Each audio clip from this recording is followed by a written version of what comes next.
Lynda's choice. Mom stands at the cluttered kitchen counter, surrounded by papers with handwritten notes, newspapers, and scattered bottles of vitamins B12, C, D, and A.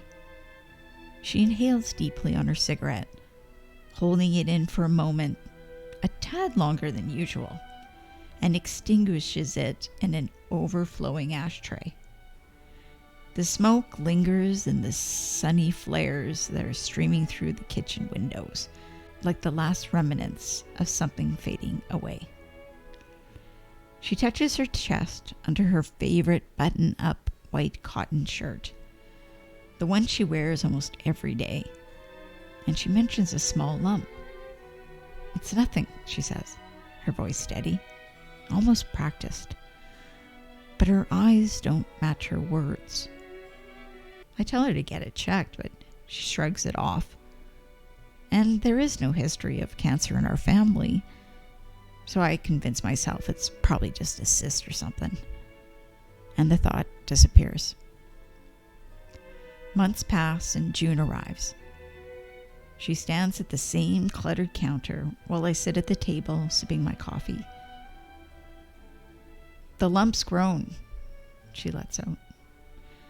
My heart sinks, and a cold shiver runs down my back.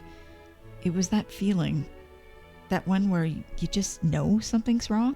I plead with her to go to the doctor, but she immediately hesitates again, refuses.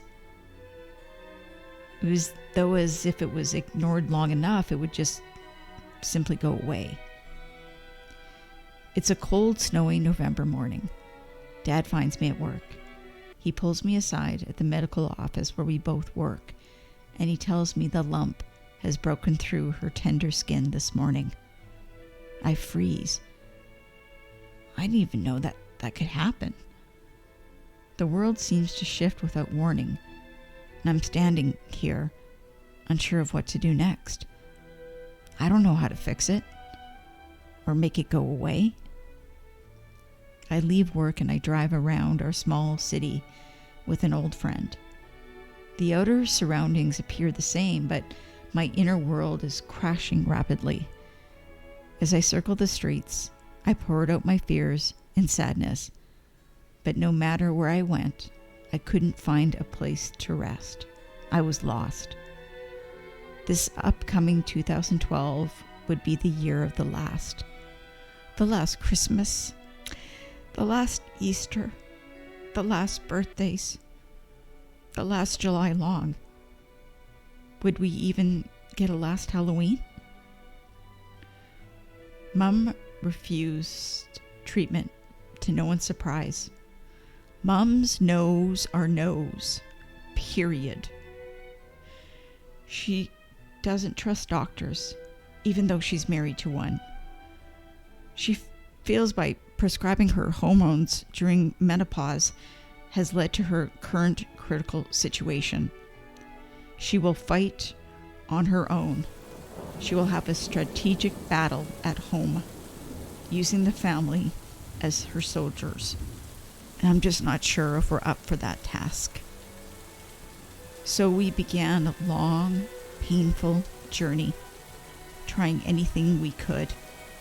Cesium, baking soda, electric therapy, organic dandelion tea, organic vegetarian diet, even some doctor from Albania, and nothing worked. I left my job to care for her while Dad worked. Mum spent hours alone in the bathroom, cleaning her wound. She preferred it that way. No nurses, no doctors, no home care aides, just her. She controlled everything. We were on our own.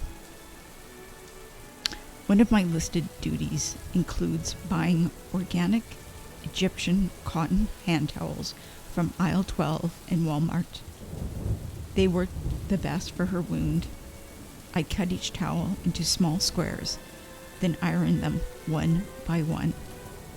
After each one served its purpose, it was tossed, like so many other things. As much as I hated this assignment, I never wanted it to end. Please, God or universe, as I call it, please let me keep ironing forever or as long as you can. During a particularly tense moment, Mum confided to my aunt about the hell she was going through and tore open her shirt to reveal her open, growing, red, fleshy tumor. My aunt tells me later it looks like an evil, alive serpent with a purplish hue that is feeding on her. Something out of a sci-fi movie. I will not look.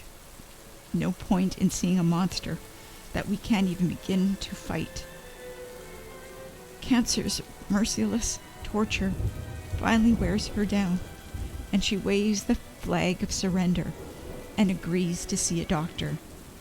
The pain is just too much. She needs morphine stat. She needs his signature, and he signs. The opium poppy is a striking, delicate flower that took the majority of my mum's pain away. What a discovery for mankind. Plants are so generous with their time. I watch her with her weakened fingers scroll endlessly through her iPad, trying to find somewhere to eat. She slowly loses her appetite, but still hopes to find a place that might somehow reignite her hunger. Oscar's Deli, Ray and Jerry's Steakhouse, even McDonald's? Nope. Cancer is not hungry. She withers away before our eyes. Morphine injections are now frequently administered by my sister and nurse and Dad, the doctor, as permitted. Mum's world is small. It's just us. No one else is allowed in. She chooses isolation. And in the end, I think she finds a strange kind of peace in it. It's like we're on a deserted island, but we can all see the distant land and therefore hope. Our boats are ready. We know the way, but our leader is content on solving this big problem herself. We don't need any help, according to Lynda. She passed away September 4, 2012, around 11 a.m.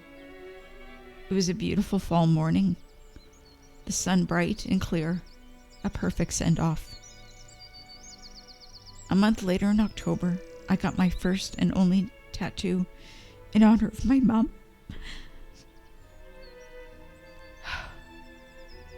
The word freedom is small and it's hidden just beneath my hair at the back of my neck. My little secret.